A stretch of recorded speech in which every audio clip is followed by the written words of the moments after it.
Welcome back to our channel అండి. ఎలా ఉన్నారండి అందరూ? ఏం చేస్తున్నారు? చదువుతున్నారా?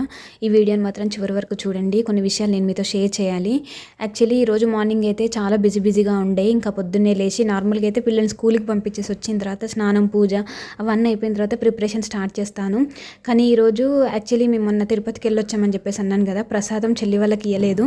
కుదిరితే సాటర్డే సండే అమ్మ వాళ్ళ ఇంటికి వెళ్ళి అమ్మకు అక్కయ్యకి ఇచ్చేస్తా, కానీ చెల్లికి ఇవ్వడానికి కుదరట్లేదని చెప్పేసి ఇంకా ఈరోజు పిల్లల్ని స్కూల్కి పంపించేసి నుంచి అలాగే వెళ్దామని చెప్పేసి ఇంకా ముందే స్నానం, పూజ అయితే అంతా కంప్లీట్ చేసేసుకున్నాను. ఇంకా డైరెక్ట్ పిల్లల్ని స్కూల్కి పంపించేసి అట్నుంచి అలాగే వెళ్ళిపోదామని చెప్పేసి అనుకున్నామండి. ఇంకా ప్రాజెక్ట్ వర్క్ కూడా అయిపోయింది మా పాపది. అది రోల్ చేసి పెట్టాను. యాక్చువల్లీ థర్మాకోల్ షీట్ కానీ ఇంకేమైనా నట్టాలు కానీ ఉంటే బ్యాక్గ్రౌండ్ అట్లా పెడదామని చెప్పేసి అనుకున్నాను బేస్ కింద. కానీ ఏం లేకుండా ఇంట్లో చెత్త అంతా అన్ని పడేస్తున్నాను. ఇంకా ఏం లేకుండా ఇంకా అట్లనే రోల్ చేసేసి అయితే పెట్టేశాను అనమాట. ప్రాజెక్ట్ వర్క్ ఎట్లయింది అనేటువంటిది చూపిస్తాను. ఇంకా పిల్లలు ఇద్దరిని అయితే స్కూల్కి తీసుకెళ్ళిపోయామండి. స్కూల్లో పంపించేసి ఇంకా మేమైతే స్టార్ట్ అయిపోయాము చెల్లి వాళ్ళ ఇంటికి. చెల్లి వాళ్ళు ఇక్కడ సుచిత్రాలో ఉంటారు. అసలు వెళ్ళి 5 నిమిషాలు 10 నిమిషాలు కూడా ఉండలేదు. యాక్చువల్లీ చెప్పాను కదా, మా చెల్లికి రీసెంట్గా కొడుకు పుట్టాడని చెప్పేసి ఇంకా వానితోటి అయితే అసలు ఎంత ఆడుకోవాలని ఉండేనో, కనీసం ఒక 5 నిమిషాలు కూడా కూర్చోలేదు. ఇంకా వెంటనే వచ్చేసామండి. ఇంకా వచ్చి రాగానే ఇంకా మా హస్బెండ్ అయితే ఆఫీస్కి వెళ్ళిపోయారు. ఇంకా తనకు కూడా బాక్స్ కట్టేసి ఇంకా నేనైతే రాగానే చదువుతున్నానండి. నిన్న చెప్పాను కదా ఏమేమి చదవాలి అని చెప్పేసి అనుకున్నానో అవైతే అయిపోయినాయండి. ఇక్కడ నేను ఒక విషయం కూడా నేను మీతో షేర్ చేయాలి. ఇప్పుడు నిన్న చదివినవి ఉన్నాయి కదా, నిన్న చదివినవి కంప్లీట్ అయిపోయినాయి అనుకోండి, నేను ఇంకా నెక్స్ట్ డేకి అవి ఏమైతే చదివానో అది కూడా ఒకసారి చదువుతానమాట. చాలామంది చాలా డౌట్స్ అడుగుతున్నారండి. నాకైతే అస్సలు టైం సరిపోవట్లేదు. రోజుకి ఒక్క వీడియో కంటే ఎక్కువ కూడా చేయలేకపోతున్నాను. అయితే ఈ మధ్యకాలంలో యూట్యూబ్ పేమెంట్ కూడా నేను ఎవ్రీ మంత్ తీసుకోలేకపోతున్నాను అనమాట. ఇంకా నేను లైట్ తీసుకున్నానండి. హెల్త్ మెయిన్, తర్వాత ఏదైనా అని చెప్పేసి నేనైతే అంత స్ట్రిక్ట్గా వీడియోస్ అయితే ఏం చేయట్లేను. అండ్ టైం కూడా సరిపోవట్లేదు. నిన్న చెప్పాను కదా చిన్న పాపకి ప్రాజెక్ట్ వర్క్ ఉందని చెప్పేసి ఇంకా నైట్ అంతా 2 hours పైన కూర్చున్నాను. అయితే హ్యావ్ ప్రాజెక్ట్ అని చెప్పేసి చెప్పాను కదండి. అంటే సింపులే, చాలా సింపుల్, కానీ వాళ్ళకి అర్థమయ్యేలా చెప్పాలి కదా.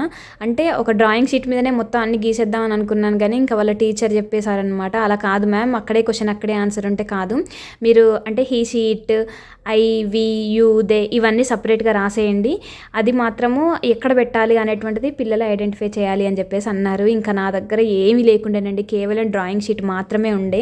ఇంకా నా దగ్గర ఏదో ఇంకా డ్రెస్సెస్ కొన్నప్పుడు కొన్ని అట్టాలు వస్తాయి కదా, వాటికి ఇట్లా బేస్ లాగా, వాటితోటి అయితే నేను ఇవన్నీ చేశాను. ఇంకా మొత్తం అంటే వాళ్ళకి చూడడానికి కొంచెం బాగుండాలి అండ్ వాళ్ళు చేయాలి అంటే క్వశ్చన్ చూడగానే మనం ఓకే దీనికి ఆన్సర్ ఇది అని చెప్పేలా ఉండాలి అని చెప్పేసి నేనైతే నాకు తెలిసిన క్రియేటివిటీ యూజ్ చేసి ప్రాజెక్ట్ అయితే మొత్తానికి ఇలా ఫినిష్ చేశాను. యూట్యూబ్లో చాలా ఉన్నాయి, కానీ నాకు ఏందో అవే మక్కి దించాలని అనిపించలేదు. ఇంకా నాకు తెలిసినట్టుగా నేనైతే అలా చేసేసాను. అయితే నేను నిన్న చెప్పాను కదా విజయశిఖరం జనరల్ స్టడీస్ బుక్లో నేను 5th 6th చాప్టర్ కంప్లీట్ చేస్తాను అని చెప్పేసి చెప్పాను కదా. ఒకటి డిపిఎస్పి, నెక్స్ట్ ఫండమెంటల్ డ్యూటీస్, అవి రెండైతే ఫినిష్ అయిపోయాయండి నిన్న. అంటే నేను అవి ఫినిష్ అయిపోయిన తర్వాత నేను నెక్స్ట్ చాప్టర్ కూడా నేను అనుకోవట్లేను.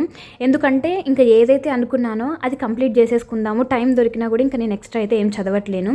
అంత ఎక్కువ కూడా నేను టైం స్పెండ్ చేయదలుచుకోలేదండి. కొంచెంగా అంటే డైలీ ఒక 2 hours, ప్రజెంట్ అయితే 2.5 3 hours మాత్రమే టైం స్పెండ్ చేస్తున్నాను. కుదిరితే అంటే ఇంకా ముందుకు వెళ్తున్న కొద్దీ టైం అయితే పెంచడానికి ట్రై చేస్తాను.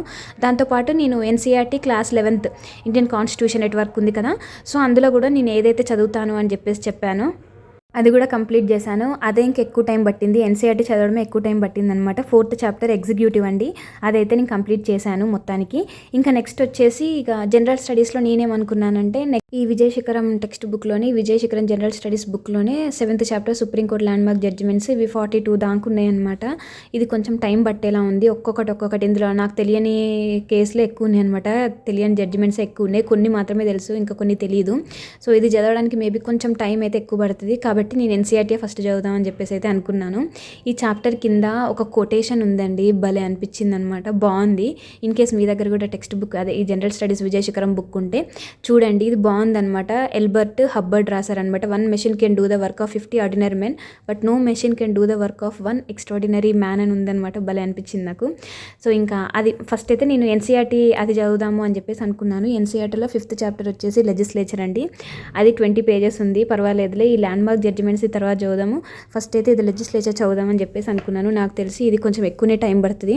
ఈ రోజు నాకు తెలిసి 2 hours కాదు 3 hours పైన కూడా పట్టేలా ఉంది టైము. చూడాలి మరి ఏమవుతుందో. నేనైతే వాయిస్ ఓవర్ ఇచ్చే టైంకి అయితే సగం అయితే కంప్లీట్ చేశానండి. ఇవన్నీ కంప్లీట్ చేయడానికి ఎంత టైం పట్టింది, కంప్లీట్ చేయగలిగానా లేదా అనేటువంటిది నేను రేపటి వీడియోలో అయితే చెప్తాను. ఇంకా ఈరోజు ఏం చదివాను, మళ్ళీ తర్వాత ఏం చదవగలిగాను అని 2 వీడియోస్ చేయలేకపోతున్నాను, అర్థం చేసుకుంటారని అనుకుంటున్నాను. అయితే చాలామంది కోర్టు జాబ్స్ పడ్డాయి కదండి, వీటి గురించి చెప్పమని అడుగుతున్నారనమాట, గైడ్ చేయమని. యాక్చువల్లీ నాకు కూడా అంత ఇంట్రెస్ట్ లేకుండే, ఇంకా ఏ జాబ్ పడ్డా కూడా నేను మొన్న కూడా ఎఫ్ఓ ఎగ్జామ్ అని చెప్పేసి అన్నాను, చదివాను. తీరా చూస్తే ఎగ్జామ్ కూడా రాయలేదండి. ఆ రోజే ఎగ్జామ్ ముందు రోజే కళ్ళు తిరిగినాయి అని చెప్పేసి చెప్పిన కదా, ఇంకా ఆ ఎగ్జామ్ రాయలేదు. నిజంగా నేను దానికి టెస్ట్ సిరీస్ తీసుకొని మరీ ప్రిపేర్ అయినా, కానీ నేను వెళ్ళలేదు. ఈ కోర్టు జాబ్స్ వచ్చేసి నేను నిన్న సిస్టర్స్ అడిగారు అనమాట, నిన్న వీడియో కింద కమెంట్స్ చూసాను అండ్ పర్సనల్గా చాలామంది అడిగారు కూడా. అయితే నేను వాళ్ళు అడిగారు కదా అని చెప్పేసి నాకేంటో ఈ మధ్యకాలంలో ఎగ్జామ్స్ ఏం పడుతున్నాయి ఏంటి అనేటువంటి మీ ద్వారానే తెలుస్తున్నాయి, మీ ద్వారానే నేను అప్లై చేస్తున్నాను, మీ వల్లనే, మీకోసమే. అయితే ఇంకా ఇది చూద్దామని చెప్పేసి అనుకున్నాను, అసలు ఏంటిది అని చెప్పేసి చూసానండి. సంథింగ్ 859 జాబ్స్ ఏమో ఉన్నాయి, అంటే చాలా ఉన్నాయి అందులో కూడా. 10th బేస్ మీద, ఇంటర్ బేస్ మీద, డిగ్రీ బేస్ మీద ఇట్లా. అండ్ అందులో కూడా ఇట్లా పోస్టులు కూడా సపరేట్గా ఉన్నాయి కదా, ఆఫీస్ సబార్డినేట్ అని, జూనియర్ అసిస్టెంట్ అని, ఫీల్డ్ అసిస్టెంట్ అని, టైపిస్ట్ అని, స్టెనోగ్రాఫర్ అని. మనకు డిగ్రీ అర్హతతోటి junior assistant, field assistant, typist, stenographer ఇవైతే ఉన్నాయి. ఇవి 300 సంథింగ్ అలా ఉన్నాయి అనమాట. ఆఫీస్ సబార్డినేటే ఎక్కువ ఉన్నాయి, 319 ఏమో పోస్టులు ఉన్నాయి. అయితే నేను చూశానండి, ఇది మనకు ఎగ్జామ్ వచ్చేసి ఏప్రిల్ 2026 ఈ ఇయర్ ఏప్రిల్లోనే ఉంది. 100 క్వశ్చన్స్ ఉన్నాయి, జనరల్ నాలెడ్జ్ అండ్ ఇంగ్లీష్ అనమాట. నేను ఈ 2025లో లాస్ట్ ఇయర్ 2025లో ప్రీవియస్ ఇయర్ క్వశ్చన్ పేపర్ చూశాను అనమాట. నేను నిజంగా భలే ఉంది తెలుసా, క్వశ్చన్ పేపర్ మస్తున్నది. నేను నార్మల్గా క్వశ్చన్ పేపర్ చూసి ఈజీగా ఒక 70 క్వశ్చన్స్ అయితే నేను సాల్వ్ చేయగలిగానండి, బాగా అనిపించింది నాకు. అయితే నేను చూశాను శాలరీ ఏంటి ఎలా ఉంటుంది అని చెప్పేసి చూశాను అనమాట. అయితే మన ఛానల్లో ఒక రిక్వెస్ట్, ఎవరైనా అంటే నేను వేరే ఛానల్స్లో కూడా చూశాను దీని గురించి, కోర్ట్ జాబ్స్ గురించి అడిగారు కదా సిస్టర్స్ అని చెప్పేసి చూశాను. ఎస్జే ట్యూటోరియల్స్ అన్న వీడియో అయితే చూశాను అనమాట. అని నాకు తెలిసి ఏదో కోర్స్ కూడా ఉన్నట్టుంది వాళ్ళ యాప్లో.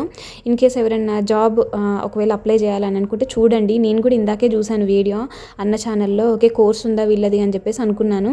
ఇన్ కేస్ ఒకసారి మా హస్బెండ్ అడగాలి, ఇది అప్లై చేస్తాను అంటే ఏమంటారో.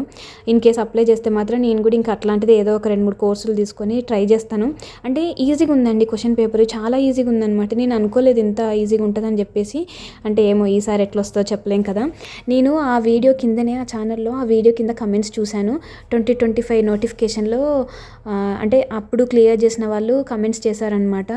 ఇన్ కేస్ ఎవరైనా కనుక మన ఛానల్లో ఎవరైనా ఉన్నా, మీకు తెలిసిన వాళ్ళు ఎవరైనా క్లియర్ చేసినా కూడా ఒకసారి నాకు వాళ్ళని అంటే వాళ్ళకి చెప్పరా నన్ను కాంటాక్ట్ అవ్వమని. నేను వాళ్ళని కాంటాక్ట్ అవ్వలేను కదా, ఇట్లా కొంచెం చెప్పరా, ఎందుకంటే నాకు కూడా తెలుసుకోవాలని ఉంది ఎగ్జాము. నాకేంటిదంటే ఈ మధ్యకాలంలో ఏం ఎగ్జామ్ రాయాలన్నా కూడా భయం వేస్తుంది. నేను అప్లై చేస్తున్నాను కానీ రాయట్లేను. ఈ పేపర్ చూసిన తర్వాత నిజంగా బాగా అనిపించింది అనమాట. ఎఫ్ఓ ఎగ్జామ్ అనేటువంటిది అది యూపీఎస్సీ కండక్ట్ చేసే ఎగ్జామ్, దానికి ఇంటర్వ్యూ ఉంటుంది, దాని ప్రాసెస్ వేరు, దాని నెగిటివ్ మార్కింగ్ ఉంది, అది ప్రాసెస్ వేరు. నేను ఇన్ కేస్ కష్టపడి రాసినా కూడా నాకు వచ్చే పర్సంటేజెస్ చాలా తక్కువ. డిమోటివేట్ చేయడం అని కాదు, అంటే ఫ్యాక్ట్ మాట్లాడుకుంటే అంతే ఉంటుంది, అట్లనే ఉంటుంది. సో నేను ఏదో ఒక నెల ముందు తీసుకొని కష్టపడితే వచ్చే ఎగ్జామ్ అయితే కాదు అది. దానికి చాలా స్ట్రిక్ట్గా ప్రిపేర్ అవ్వాలి మనం. అంటే ఉన్నట్టు చెప్తానండి, నేనేదో వస్తుంది అని చెప్పేసి అయితే రాయలేదు. నేను కన్సిస్టెన్సీ మెయింటైన్ చేయడం కోసం ఏదో ఒక ఎగ్జామ్ అప్లై చేసాం అనుకుంటా, భయంతోటైనా మనం బాగా చదువుతాము అన్న ఉద్దేశంతో, కన్సిస్టెన్సీ మిస్ అవ్వకూడదు అన్న ఉద్దేశంతో అప్లై చేశాను. కానీ ఎగ్జామ్ రాయలేదు. అంటే అంతే, కొన్ని ఎగ్జామ్స్ మనం రాయాలి అని ఉంటే రాసి పెట్టుంటే రాస్తాం, లేకపోతే లేదు. సో ఈ ఎగ్జామ్ మాత్రం రాయాలని ఉంది. ఇన్ కేస్ మీకు ఎవరికైనా తెలిస్తే నాకు కూడా చెప్పండి, ఎందుకంటే క్వశ్చన్ పేపర్ చూసిన తర్వాత లిటరల్లీ చేంజ్ అయిందనమాట నా మైండ్, రాద్దామా అన్నట్టే ఉంది. అంతేనండి, చూద్దాం నెక్స్ట్ వీడియోకి. ఏమన్నా తెలిస్తే, నాకు ఇన్ఫర్మేషన్ తెలిస్తే మీకు కూడా చెప్తాను. వీడియో నచ్చితే లైక్ చేసి ఛానల్ సబ్స్క్రైబ్ చేసి సపోర్ట్ చేయండి.